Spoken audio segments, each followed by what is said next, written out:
असल्यामुळे आपला सर्वच कार्यक्रम या ठिकाणी व्यवस्थित संपन्न झाला पाहिजे। मला आनंद वाटतो की आज महाराष्ट्रामध्ये आम्ही 1 लाख मराठा उद्योजकांचा टप्पा या ठिकाणी पार केला। 31 जुलैला संध्याकाळचा हा टप्पा ज्या वेळेला आम्हाला पार पडला त्यावेळेला काही क्षण मी भावूक त्या ठिकाणी झालो होतो। ज्या वेळेला या महामंडळाची सुरुवात आम्ही केली त्यावेळेला हा आम्ही 5000 करू का 10000 करू का, कारण हे थोडंसं अशक्य वाटत होतं। कारण बँका सामान्य लोकांना कर्ज देण्याकरिता त्या ठिकाणी खूप अटी शर्ती लावत होत्या। परंतु मला आठवतं त्यावेळेला आमचे नेते त्यावेळेचे मुख्यमंत्री आदरणीय देवेंद्र फडणवीस साहेबांनी मराठा समाजाची ज्या वेळेला भूमिका समजून घेतली आणि त्यांच्या लक्षात आलं की अरे आजवरचे मराठा समाजाचे असणारे इतके मुख्यमंत्री या मराठा समाजाला न्याय देऊ शकले नाही, परंतु त्यांना संधी आली त्याच वेळेला आमच्या मराठा बांधवांनी ज्यांनी काही निवेदनं दिली होती त्या निवेदनामध्ये अण्णासाहेब पाटील आर्थिक मागास विकास महामंडळाची पुनर्रचना केली। मंडळी ज्या वेळेला ही रचना केली त्यावेळेला काही प्रमाणामध्ये अधिकाऱ्यांच्या मनामध्ये संशय होता। मगाशी मी सांगितलं की आजही राज्यामध्ये पीक कर्जासाठी भांडणं होतात, काय वेळेला बँका देत नाहीत, राष्ट्रीयकृत बँका आहेत आणि अशा प्रकारे कसं यशस्वी होईल। परंतु देवेंद्र फडणवीस साहेबांच्या हे लक्षात आलं की काही महामंडळामध्ये कोट्यावधी रुपयाचा भ्रष्टाचार करणारी मंडळी नुकतीच जेलमध्ये गेली होती। ज्यांनी ज्या समाजाला न्याय दिला पाहिजे तो न्याय देण्यापेक्षा स्वतःची घरं स्वतःची त्या ठिकाणी कार्यकर्त्यांना भरण्याचा प्रयत्न केला। मग यदा कदाचित अण्णासाहेब पाटलांच्या महामंडळामध्ये असं होता कामा नये म्हणून त्यांनी त्या योजनेमध्ये बदल केला आणि बँकेमधून कर्ज आणि कर्ज जे व्यवसायाला घेतलं जाईल ते महामंडळाच्या माध्यमातून व्याज परतावणं त्या ठिकाणी दिलं जाईल। ज्या वेळेला मला जबाबदारी मिळाली त्यावेळेला मलाही वाटलं होतं, कारण मी पहिला विधान परिषदेवर काम केलं होतं अजितदादांच्यामुळे, पण साहेबांनी जबाबदारी दिल्यानंतर मलाही प्रशासनामध्ये एवढा कामाचा अनुभव नव्हता। एकदा संध्याकाळचं बोलून टाकलं आणि सांगितलं की राजा तुला फिरावं लागेल, तुम्हाला तालुके दौरे केले पाहिजे, तुम्हाला जिल्ह्यामध्ये गेलं पाहिजे, मराठा समाजाच्या बाजूला बसून का बँका कर्ज देत नाही, कुठला व्यवसाय आहे, त्यांच्यामध्ये काही तांत्रिक अडचणी असतील तर तुम्हाला सोडवाव्या लागतील। साहेब मी आज तुम्हाला स्वाभिमानाने सांगतो तुम्ही त्या दिवशी जो रात्रीचा सल्ला दिला त्या सल्ल्याला दुसऱ्या दिवसापासून मी अंमलबजावणी केली। या राज्यामध्ये 27 जिल्हे फिरण्याचा मला संधी त्या ठिकाणी मिळाली आणि मराठा समाजाबरोबर मी थेट संवाद करायला त्या ठिकाणी शिकलो।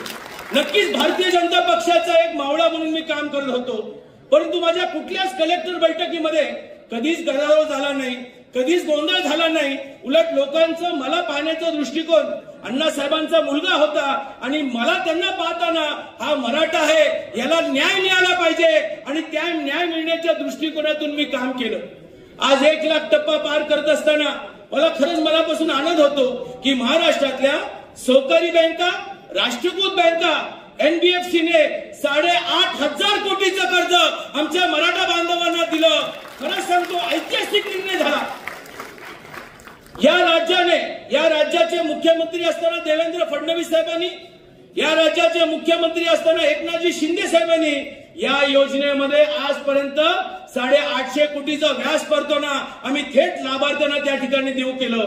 ही गर्वाची गोष्ट आहे। एखादी योजना आली की त्या योजनेमध्ये प्रचंड मोठ्या प्रमाणामध्ये भ्रष्टाचार होतो, पण साहेब आम्ही जातीनं लक्ष घालून एकाही लाभार्थ्याला भ्रष्टाचार महामंडळाच्या व्याज परताव्याला 1 रुपयाला द्यावा लागत नाही, ही जमेची बाब त्या ठिकाणी।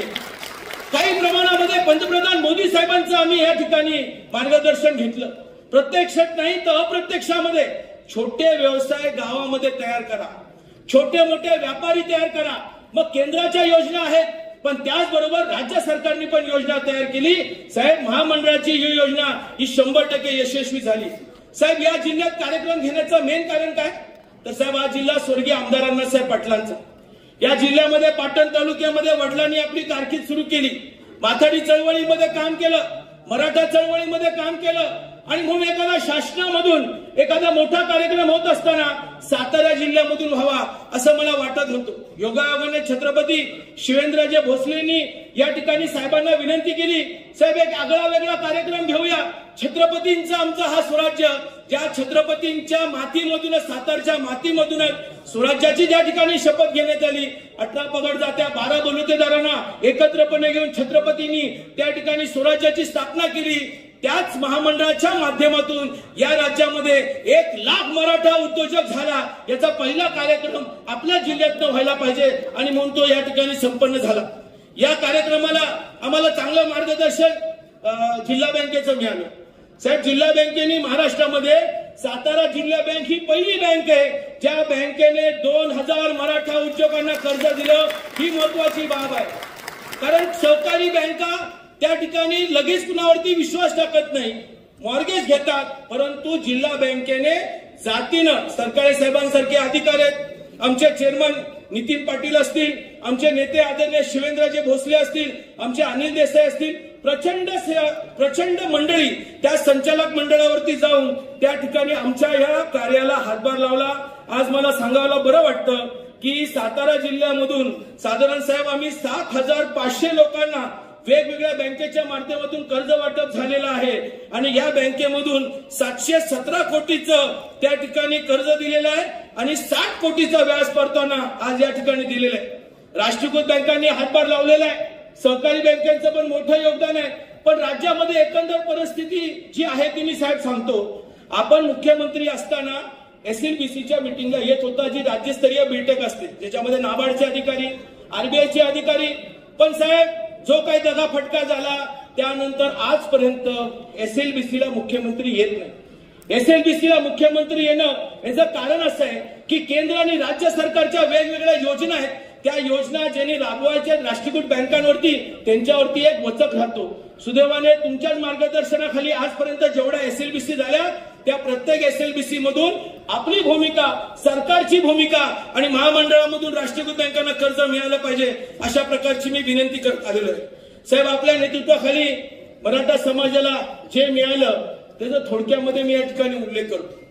वडिलांचं शेवटचा जो टोकाचा निर्णय झाला त्यावेळेला आम्ही होतो. रमेश होता, लहान भाऊ इथं स्टेजवरती बसलेला आहे.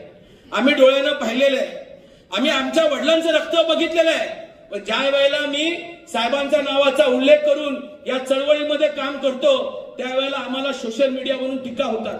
परंतु एक प्रसंग तुम्हाला मी सांगतो की साहेबांनी कधीही काम करताना याचं करू नको, त्या पक्षाचं करू नको, त्या गावात जाऊ नको, कधीच सूचना दिल्या नाही. साहेबांची प्रखरपणे भूमिका हेच असायची की नरेंद्र, मराठा समाजाला जेवढं मदत करता येईल तेवढं तुम्ही प्रामुख्याने करा, काय लागलं तर मी तुमच्या पाठीशी आहे.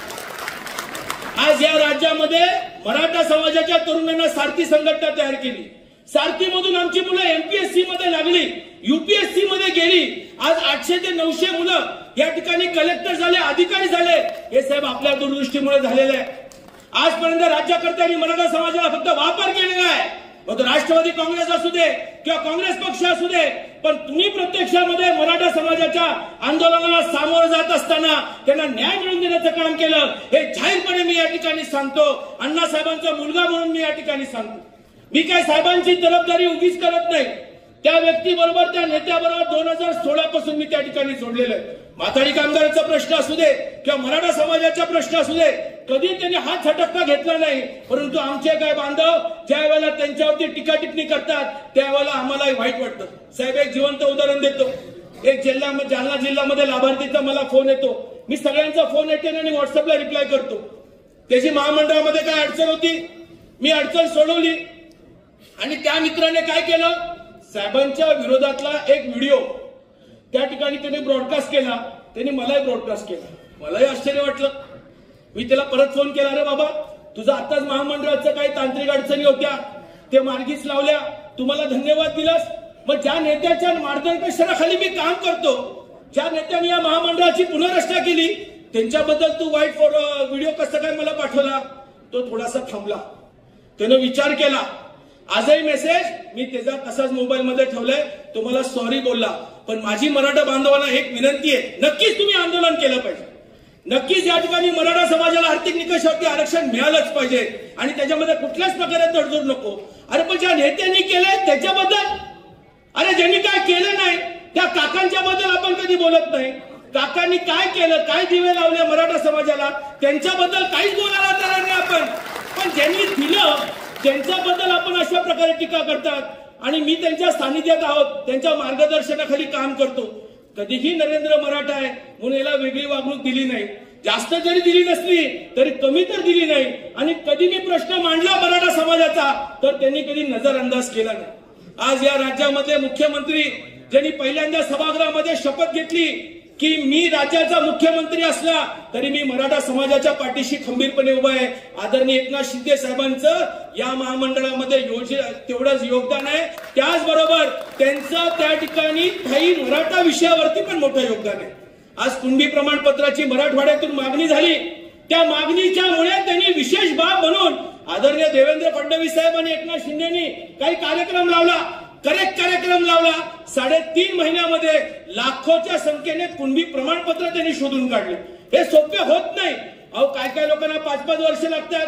काय लोक या राज्यामध्ये राज्यकर्त्यांनी चॉकलेट देऊन 5-5 वर्ष काढलेले आहेत. पण 3.5-4 महिन्यामध्ये जलद गतीने तालुका स्तरावरती त्या ठिकाणी जाऊन या कुणबी प्रमाणपत्राचा शोध लावला. तुम्ही त्या पक्षाच्या असणाऱ्या लोकांच्या विरोधात टीका करणार, कसं मान्य करायचं आपण? त्यानंतर 10% मराठा आरक्षण देण्याचा निर्णय सभागृहामध्ये या दोघांनी त्या ठिकाणी घेतला, एकनाथ शिंदे आणि देवेंद्र फडणवीस साहेबांनी. त्यांच्या विरोधामध्ये आपण या ठिकाणी टीका करणार कसं काय? अहो सरकार म्हटलं तर देवेंद्र फडणवीस साहेब आहेत, एकनाथजी शिंदे साहेब आहेत, त्या ठिकाणी अजितदादा पवार आहेत. मग आपण ज्या वेळेला टीका करतो याच्यामध्ये कुठंतरी कावीळ झाल्यासारखी मला वाटते. आणि म्हणून माझी आपल्या सर्वांना विनंती, या सगळ्या चळवळीमध्ये मराठा समाजाला फार मोठं काम करण्याचं काम आदरणीय फडणवीस साहेबांनी केलं. साहेब आम्हाला खूप अपेक्षा होती, थोडा आम्हाला जास्त वेळ मिळाला पाहिजे, परंतु आम्हाला जरी वेळ नसला तरी आपली उपस्थिती ही आमच्यासाठी खूप मोठी प्रेरणादायक आहे. एक शाबासकीचं हात आमच्या पाठीशी आहे आणि शेवटच्या क्षणापर्यंत या मराठा समाजाची एकनिष्ठ राहून आपण आणि आम्ही सगळेजण मिळून काम करू. पण कुणीही साहेबांच्या वरती भ्रष्ट शब्द काढताना या सगळ्या गोष्टीचा पहिला विचार केला पाहिजे. आपण कधीतरी आपण त्या ठिकाणी विचार करून पाहिलं पाहिजे की खरंच ज्यांनी आरक्षण दिलं त्यांच्याबद्दल आपण असे का उद्गार करणार. हो काहीतरी झालंय. उद्धव ठाकरे मुख्यमंत्री असताना सुप्रीम कोर्टाची जी केस झाली त्यामध्ये तिकडच्या असणाऱ्या लोकांनी योग्य पाठपुरावा केला नाही म्हणून नुकसान झालं. मग त्यावेळेला आपण गप्प बसतो का? त्यांच्या बरोबर आपण काम करणार आहोत का आपण साहेब आणि एकनाथ शिंदे साहेबांकडे जाणार आणि त्यांना साहेब अजूनही आमच्या ताटामध्ये भाकरी कमी आहे, अजून आमच्या ताटेमध्ये भाकरी वाढा, कायद्याच्या चौकटीमध्ये टिकणाऱ्या आम्हाला आरक्षण द्या, महामंडळाला आम्हाला बळकटी द्या, आमच्या त्या ठिकाणी असणाऱ्या सारथी संघटनेच्या माध्यमातून आमच्या मराठा समाजाला अजून तुम्ही योजना तयार करा. का आपण द्वेष करणार? का आपण सोशल मीडियावरती टीकाटिप्पणी करणार? आणि माझी सगळ्या मराठा बांधवांना विनंती, मी कधीच व्यासपीठावरती एवढं बोललो नाही, पण ज्या माणसांच्या नेतृत्वाखाली आम्ही काम करतो त्यांनी कधी जातपातीचा भेदभाव त्या ठिकाणी केलेला नाहीये. यदा कदाचित असं वाटतं मनोज जोशी साहेब होते ते पण आमच्यासाठी लकी होते, कारण मनोज जोशी साहेबांनी महामंडळाची पुनर्रचना केली, त्यांनी तयार केली आणि फडणवीस साहेबांनी पुनर्रचना केली. या दोन्ही माणसांनी आम्हाला भरपूर ताकद दिलेली आहे. कुणाच्या कार्यक्रमाच्या निमित्ताने सातारकरांच्या वतीनं मी या ठिकाणी मनापासून आभार मानतो, त्यांचं स्वागत करतो. खरं म्हणजे स्वागताचं आणि भाषणाची जबाबदारी असल्यामुळे मी व्यासपीठावर आमच्या सर्व म्हणजे भारतीय जनता पक्ष अधिकारी, आमचे जिल्हा बँक या सगळ्यांचं मनापासून स्वागत करतो आणि माझे लांबलेले विचार थांबवतो. जय भवानी, जय शिवराय. सर्वांच्या वतीनं मी साताऱ्यामध्ये स्वागत करतो. त्याचबरोबर या कार्यक्रमाला उपस्थित असलेले आपले पालकमंत्री माननीय नामदार शंभूराजी देसाई साहेब, माझे सर्व विधान मंडळातले सर्व सहकारी आमदार, त्याचबरोबर आपल्या महामंडळाचे अध्यक्ष नरेंद्र पाटील साहेब, भारतीय जनता पार्टीचे माझे सर्व जिल्ह्याचे पदाधिकारी, त्याचप्रमाणे सातारा जिल्हा मध्यवर्ती बँकेचे संचालक, चेअरमन आणि सर्व अधिकारी, नावं घेत नाही कारण उशीर झालाय. फडणवीस साहेबांना पुढे सुद्धा कार्यक्रमाला नागपूरला जायचंय, त्यामुळे थोडं कार्यक्रम आटोपता घ्यायला लागणार आहे आणि मी पण थोडक्यातच बोलणार आहे. मी काय फार वेळ घेणार नाही. आज या ठिकाणी आपल्या सर्वांचा सत्कार प्रतिनिधी स्वरूपामध्ये इथं होणार आहे. नरेंद्र पाटील साहेबांनी महामंडळाची म्हणजे उभारणी, त्याची पुनर्रचना, त्याचं कामकाज कसं चालतंय हे सगळं आपल्याला या ठिकाणी सांगितलं. त्याचबरोबर जिल्हा बँकेनं महत्वपूर्ण या सातारा जिल्ह्यामध्ये जे काम केलं, महामंडळाच्या माध्यमातून जो कर्ज पुरवठा जिल्हा बँकेने केला, मला वाटतंय मी जर नरेंद्र पाटील साहेब चुकत नसलो तर साहेब महाराष्ट्रामध्ये सगळ्यात जास्त कर्ज पुरवठा जिल्हा बँकेने केला. म्हणजे सगळ्यात जास्त लाभार्थी हे अण्णासाहेब पाटील महामंडळाचे सगळ्यात जास्त लाभार्थी जे आहेत हे सातारा जिल्हा मध्यवर्ती बँकेनं केलेल्या फायनान्सनं आज हे महाराष्ट्रामध्ये 1 नंबर आपल्या जिल्हा बँकेचा या कामामध्ये सुद्धा आहे. हे मला या ठिकाणी सांगायचंय, कारण मी संचालक आहे आणि मी गेले 7 वर्ष बँकेचा चेअरमन सुद्धा होतो. त्यामुळे नक्कीच मला याचा अभिमान आहे की मी जी संधी आपल्याला देवेंद्रजी फडणवीस साहेबांनी दिली मराठा समाजाच्या उत्कर्षासाठी, प्रगतीसाठी, उन्नतीसाठी, ती संधी आपण जिल्हा बँकेच्या माध्यमातून वापरू शकलो आणि गरजू मराठा समाजातल्या उद्योग व्यावसायिकांपर्यंत आपण पोहोचू शकलो. नरेंद्र पाटील साहेबांनी आपल्याला ती साथ दिली हे या ठिकाणी सांगणं गरजेचं आहे असं मला वाटतं. साहेब मी एवढंच सांगेन, मी काही जास्त वेळ घेणार नाही. आज आपण आमची नवीन प्रशासकीय इमारत पण त्याचं भूमिपूजनाचा कार्यक्रम इथंच ऑनलाईन घेतोय. ती सुद्धा आपण सातारला नवीन तहसीलदार ऑफिस, प्रांत ऑफिसची इमारत दिली.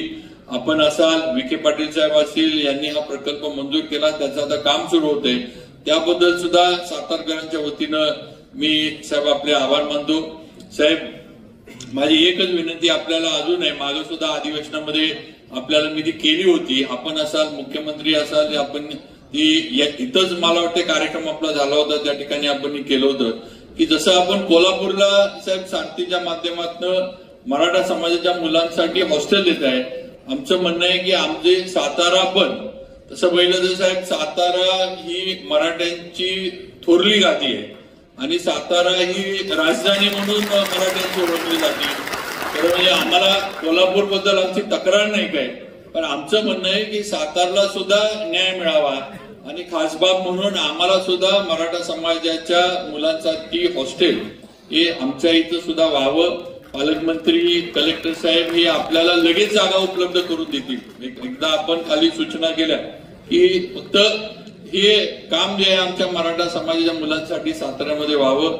माझी सर्व माझ्या मराठा बांधवांना विनंती आहे, मित्रांनो मी सुद्धा मराठा समाजाचा आहे, मला पण माझ्या जातीचा, माझ्या मराठा असण्याचा किंवा मराठा म्हणून मला पण अभिमान आहे. पण आपण सुद्धा सगळ्यांनी एक लक्षात ठेवलं पाहिजे की ज्यानं दिलंय त्याच्या मागं उभं राहण्याचं काम आपण केलं पाहिजे. ज्यांनी आपल्यासाठी निर्णय घेतला ते आपण मान्यच केलं पाहिजे. आज राजकारणाचा विषय आला की लोक वेगवेगळे लगेच जाती धर्माचे हे लावतात आणि वेगवेगळे त्याला म्हणजे वेगळ्या चष्म्यातनं बघण्याचं किंवा आपल्या पुढे वेगळ्या एका दृष्टिकोनातनं मांडण्याचा प्रयत्न करतात. पण वस्तुस्थिती ती नाहीये. आपल्याला आरक्षण सगळ्यात पहिलं दिलं कोणी तर देवेंद्र फडणवीस साहेबांनी दिलं. ही वस्तुस्थिती आपण मान्य करूनच चालली पाहिजे हे आपण लक्षात घ्या. हे आरक्षण टिकणार नाही त्यांनी ते मुंबई हायकोर्टामध्ये टिकवून दाखवलं, हे पण आपण मान्य केलं पाहिजे. त्यांनी ते आरक्षण सुप्रीम कोर्टामध्ये जोपर्यंत देवेंद्र फडणवीस मुख्यमंत्री होते तोपर्यंत ते सुप्रीम कोर्टामध्ये पण त्यांनी टिकवून दाखवलं. हे सुद्धा बंधू भगिनींनो आपण लक्षात घेतलं पाहिजे, मान्य केलं पाहिजे. केलं कधी? ज्या वेळेला फडणवीस साहेबांना पद सोडायला लागलं किंवा जे त्यावेळेला पदावर नव्हते त्यावेळेला हे आरक्षण गेलं. ही वस्तुस्थिती. आज साहेब मी नक्कीच या ठिकाणी अगदी ठामपणे आणि प्रामाणिकपणे माझ्या मराठा समाजाच्या बांधवांना सांगू इच्छितो की माझा 100% माझ्या नेत्यावर आणि देवेंद्र फडणवीसांवर विश्वास आहे. उद्याच्या काळामध्ये आपल्याला जर आरक्षण कोण देऊ शकलं तर ते फक्त देवेंद्र फडणवीस आहेत एवढं लक्षात ठेवा. तेवढी धमक, तेवढं त्यांचं मन मोठं आणि तेवढी कुवत ही त्यांच्यामध्ये आहे. दिल्लीमध्ये जाऊन सुद्धा तिथले निर्णय लावून घेण्याची ताकद जर महाराष्ट्रामध्ये आज कुठल्या नेत्यामध्ये असली तर ती देवेंद्र फडणवीसांमध्ये आहे, हे अगदी ठामपणे मला इथे सांगायचे. याबद्दल कुणाला काही माझ्याबद्दल किंवा काही शंका असेल तर मला त्याच्याबद्दल काही हरकत नाही. पण जे मी बघितले आणि जो अनुभव मी घेतलाय तो मी तुमच्या पुढे मांडतोय. त्यामुळे आपण सुद्धा सगळ्यांनी आपण लढा दिला पाहिजे, मान्य, आपण लढलो पाहिजे आपल्या हक्कासाठी, आपण मागणी केली पाहिजे, अगदी बाकी सगळं असू दे. शेवटी हक्क मिळवण्यासाठी कधी कधी रस्त्यावर उतरायला लागतं. आई सुद्धा रडल्याशिवाय दूध पाजत नाही हे पण आपल्याला माहित आहे. त्यामुळे शेवटी या गोष्टी हक्कासाठी करणं गरजेचं आहे. पण ज्यावेळेला आपल्याला हक्काचा माणूस आपल्याला आपल्या हक्काचं देतोय त्यावेळेला त्या माणसाच्या मागे सुद्धा ताकदीनं उभं राहण्याचं काम हे आपण सुद्धा सर्वांनी केलं पाहिजे असं मला या निमित्तानं सांगावंसं वाटतं. मी नरेंद्र पाटील साहेबांचं मनापासून अभिनंदन करतो. त्यांनी अतिशय चांगल्या पद्धतीनं महामंडळाचं कामकाज चालू ठेवलेलं आहे आणि आज 1 लाखाचा टप्पा हा माननीय नरेंद्र पाटील साहेबांच्या मार्गदर्शनाखाली म्हणा किंवा अध्यक्षपदाच्या खाली म्हणा आज अण्णासाहेब पाटील महामंडळानं गाठलाय. त्यांचं मनापासून अभिनंदन. असंच आपण काम करत राहावं. आम्ही सर्वजण, आम्हाला सुद्धा अभिमान आहे की एवढं मोठं महामंडळ आमच्या जिल्ह्यामध्ये नरेंद्र पाटील साहेबांना त्याची जबाबदारी दिली. हा अभिमान आम्हाला पण सगळ्यांना आहे. परत एकदा मी देवेंद्रजी फडणवीस साहेबांचे आभार मानतो. ते इथं आमच्यापर्यंत आले आणि आपल्या सगळ्यांना ते सत्कार पण ते करणार आहेत, मार्गदर्शन करणार आहेत. थोडं साहेब म्हटले ते बरोबर आहे, नरेंद्र पाटील साहेब जरा कार्यक्रम गडबडीत झाला, पण पुढचे कार्यक्रम आहेत यायला थोडा हवामान वगैरे या सगळ्याच्यामुळे थोडा साहेबांना उशीर झाला. त्यामुळं थोडी कार्यक्रमात गडबडी झाली असली तर दिलगिरी व्यक्त करतो आणि माझे 2 शब्द थांबवतो. जय हिंद, जय महाराष्ट्र. धर्मवीर छत्रपती संभाजी महाराज की जय भवानी, जय भवानी. अरे साताऱ्यातनं इतका छोटा आवाज येईल तर स्वराज्याच्या राजधानीचं नाव खराब होईल. जय भवानी, जय जय जय जय जय भवानी, जय जय जय जय जय शिवाजी. हिंदवी स्वराज्याचे सरसंस्थापक छत्रपती शिवरायांना मानाचा मुजरा करतो. भारतीय राज्यघटनेचे शिल्पकार भारतरत्न डॉक्टर बाबासाहेब आंबेडकर यांना मानवंदना अर्पित करतो.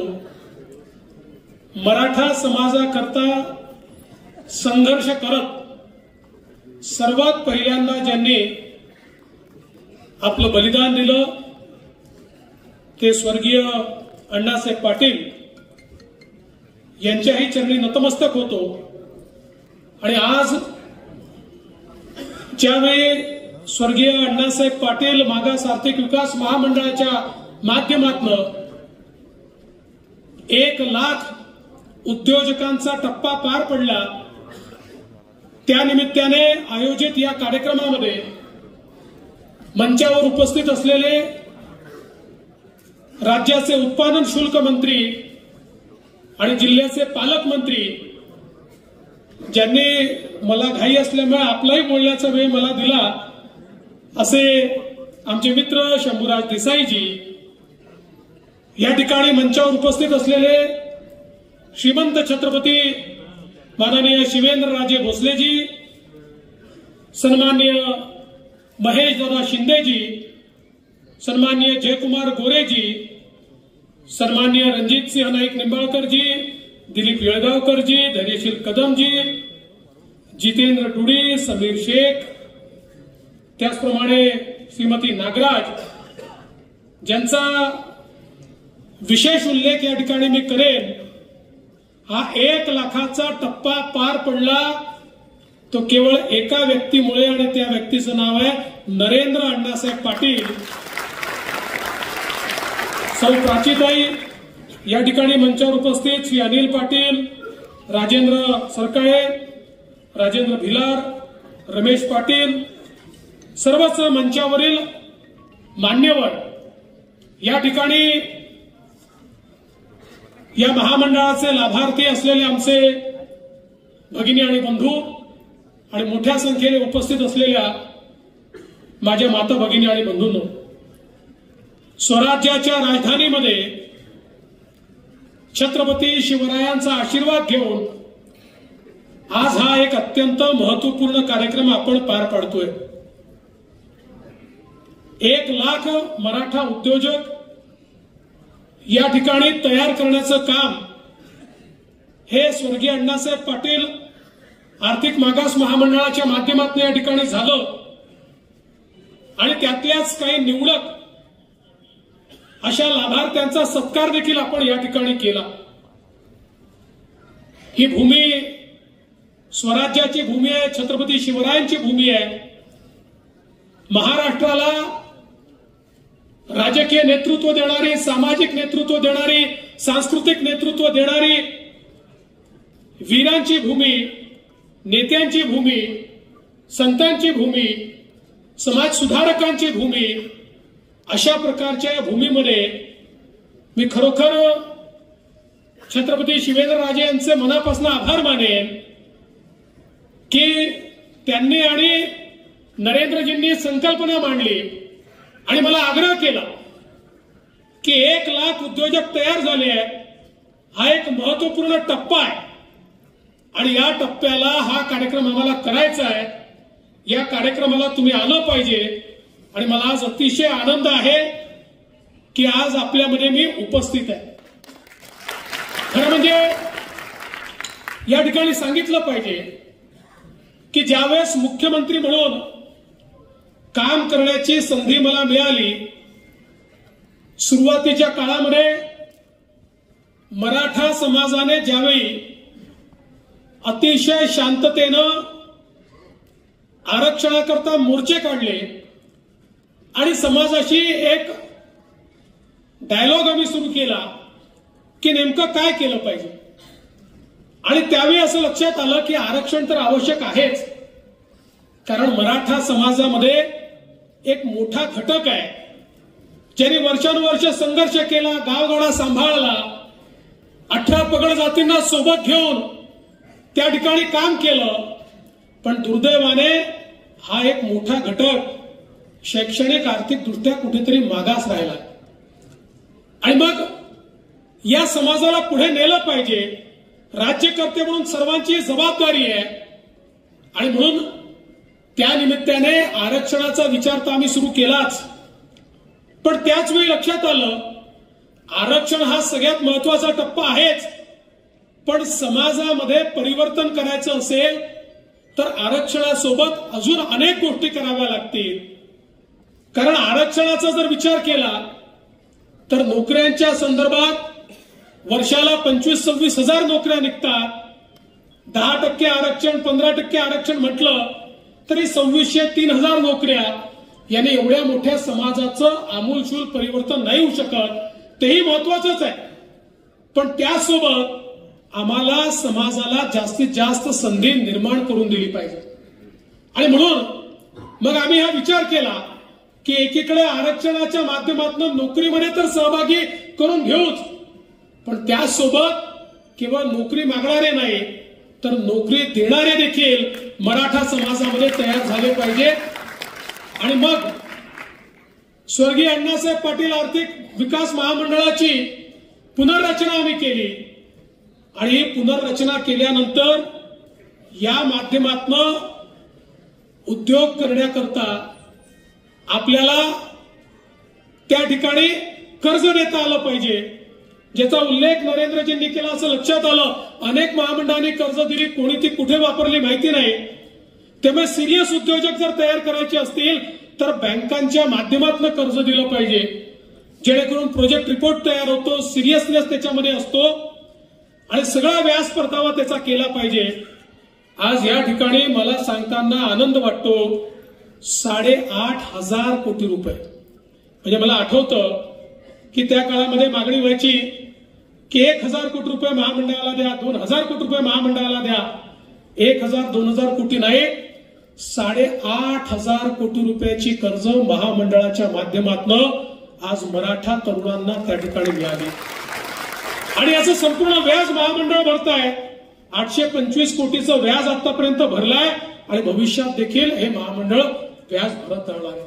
आणि मला याचा आनंद आहे की माननीय एकनाथराव शिंदे साहेब हे मुख्यमंत्री झाल्यानंतर त्यांनी देखील या महामंडळाच्या योजनांचा विस्तार या ठिकाणी केला आणि आता पूर्वीपेक्षाही जास्त कर्ज या महामंडळाच्या माध्यमातून आपण देतो। नरेंद्रजी, मी ज्याचा उल्लेख पहिल्यांदा केला, हे महामंडळ का यशस्वी झालं? कारण या महामंडळाचं नेतृत्व तुम्ही करत होता। स्वर्गीय अण्णासाहेब पाटलांचा मुलगा महामंडळावर गेल्यानंतर अक्षरशः महाराष्ट्र पिंजून काढला। एकेका शहरामध्ये, गावामध्ये त्या ठिकाणी जाऊन महामंडळाच्या मोठ्या प्रमाणात बैठका घेऊन, बँकांची बैठका घेऊन आणि जवळपास 2-2.5 वर्ष मी स्वतः मुख्यमंत्री म्हणून प्रत्येक जिल्ह्यात गेल्यानंतर त्या ठिकाणी माझ्या आढाव्यामध्ये स्वर्गीय अण्णासाहेब पाटील महामंडळाचे किती लाभार्थी झाले सगळ्या बँकांना बोलवायचो, नरेंद्रजी असायचे आणि बँकांना विचारायचो तुम्ही टार्गेट का कंप्लीट केलं नाही। त्यामुळे बँकांनाही सवय लागली आणि मी तर सातारा जिल्हा मध्यवर्ती बँकेचं बाबा मनापासून अभिनंदन करेन की या बँकेने अतिशय सुंदर काम केलं। शेवटी या बँका आपल्या करता तयार झालेल्या बँका आहेत, अतिशय चांगलं काम केलं आणि लाभार्थ्यांना संधी मिळाली। राष्ट्रीयकृत बँकांना त्या ठिकाणी आम्ही सांगायचो की बघा, जर तुम्ही कर्ज देताना अनाकानी केली, फुकटचे कागदपत्र मागितले, त्रास दिला तर तुमच्यावर आम्ही FIR दाखल करू। परिणाम असा झाला की मोठ्या प्रमाणात बँकांनी त्या ठिकाणी कर्ज दिलं आणि त्या कर्जामुळे आज अनेक उद्योजक या ठिकाणी उभे राहत आहेत। पण नरेंद्रजी, 1 लाखाचा टप्पा हा तर महत्वाचा आहेच, पण आमची अपेक्षा आहे की तुमच्या नेतृत्वामध्ये येत्या काळामध्ये 5 लाख तरुणांना या ठिकाणी कर्ज मिळालं पाहिजे आणि या 5 लाख तरुणांनी अजून 25 लाख उद्योजक उभे केले पाहिजेत की ज्यातनं खऱ्या अर्थानं माझा मराठा समाज जो आहे, ज्यांनी इतके वर्ष संघर्ष केला, स्वराज्याची लढाई लढली, पण काळा ओघामध्ये ज्याच्यावर अनेक संकट आली, त्या संकटातनं समाज आपला बाहेर निघू शकेल। आज मला या निमित्ताने सांगितलं पाहिजे, सारथी सारखं एक अत्यंत महत्वाची त्या ठिकाणी संस्था आपण तयार केली आणि या सारथीच्या माध्यमातून मोठ्या प्रमाणामध्ये आज आपल्याला कल्पना आहे UPSC मध्ये, MPSC मध्ये आपले तरुण त्या ठिकाणी सिलेक्ट होत आहेत। मला अतिशय आनंद आहे, ज्यावेळी सारथीची निर्मिती केली त्यावेळी त्याच्या पाठीमागचा उद्देशच हा होता की आमचा जो सामान्य तरुण आहे, हा तरुण काही दिल्लीमध्ये जाऊन UPSCचे कोचिंग क्लासेस करू शकत नाही। गरीब शेतकऱ्याचा मुलगा मोठी फी भरून MPSCचे कोचिंग क्लासेस करू शकत नाही, त्यामुळे त्याच्या मनात इच्छा असली तरी तो अधिकारी बनू शकत नाही आणि म्हणून सारथीच्या माध्यमातून त्यांना हे दालन आपण उघडं केलं आणि त्यासोबत फेलोशिप करायची असेल, प्राध्यापक बनायचं असेल, वेगवेगळ्या ट्रेनिंग त्या ठिकाणी करायच्या असतील, या सगळ्याची व्यवस्था सारथीच्या माध्यमातून केली। आज ज्यावेळी आमच्या सारथीच्या माध्यमातून UPSC, MPSC झालेले आमचे DYSP पाहतो, आमचे त्या ठिकाणी IAS अधिकारी पाहतो, त्यावेळी अतिशय आनंद वाटतो। ते त्या ठिकाणी जेव्हा हे मत व्यक्त करतात की सारथी होतं म्हणून आम्ही अधिकारी होऊ शकलो, त्यावेळी खऱ्या अर्थानं मनापासून आनंद वाटतो।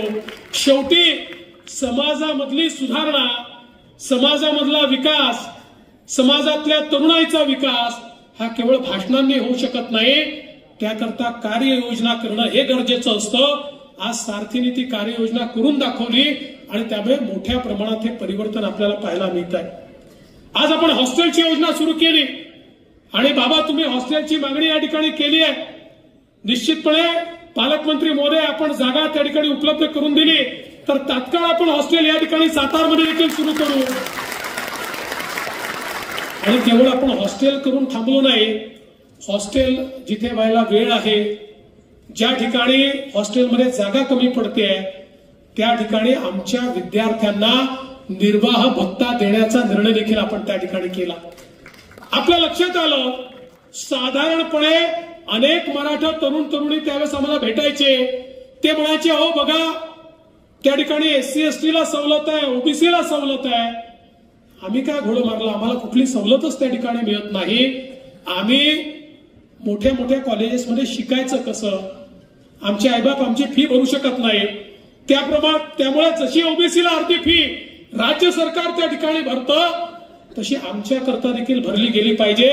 आपण तात्काळ निर्णय केला आणि 507 कोर्सेसमध्ये प्रायव्हेट कॉलेजमध्ये आमच्या मराठा तरुण तरुणीची फी भरण्याचा निर्णय हा राज्य सरकारच्या वतीनं आपण केला.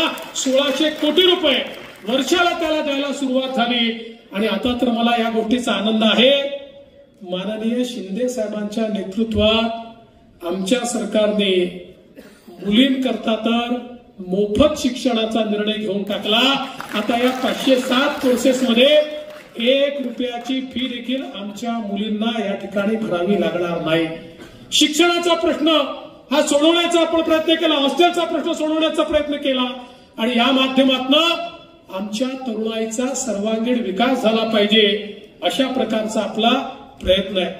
आणि म्हणून मी आपल्याला या निमित्ताने एवढंच सांगू इच्छितो, प्रामाणिकपणे जर आपण काम केलं तर एक मोठं परिवर्तन आपल्याला घडवता येऊ शकतं. मगाशी बाबा म्हणत होते, नरेंद्रजी पण म्हणाले, अनेक राजकीय पक्षाचे लोक मला टार्गेट करतात, माझ्यावर उलटसुलट बोलतात. मी कधी त्याच्यावर प्रतिक्रिया देत नाही. का प्रतिक्रिया देत नाही? इतिहास शिव्यांना लक्षात ठेवत नाही, इतिहासात कर्तृत्वाला लक्षात ठेवत.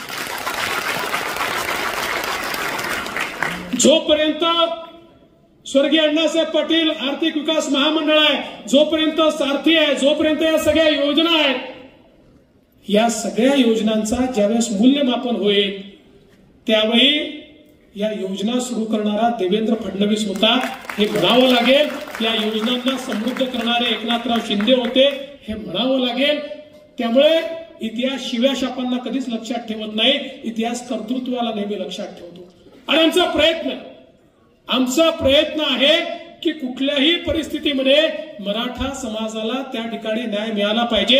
आणि म्हणूनच आमच्या सरकारने 10% आरक्षण मराठा समाजाला दिलं. आम्ही ते टिकवून ठेवलंय, पुढेही आम्ही ते टिकवून ठेवणार आहोत.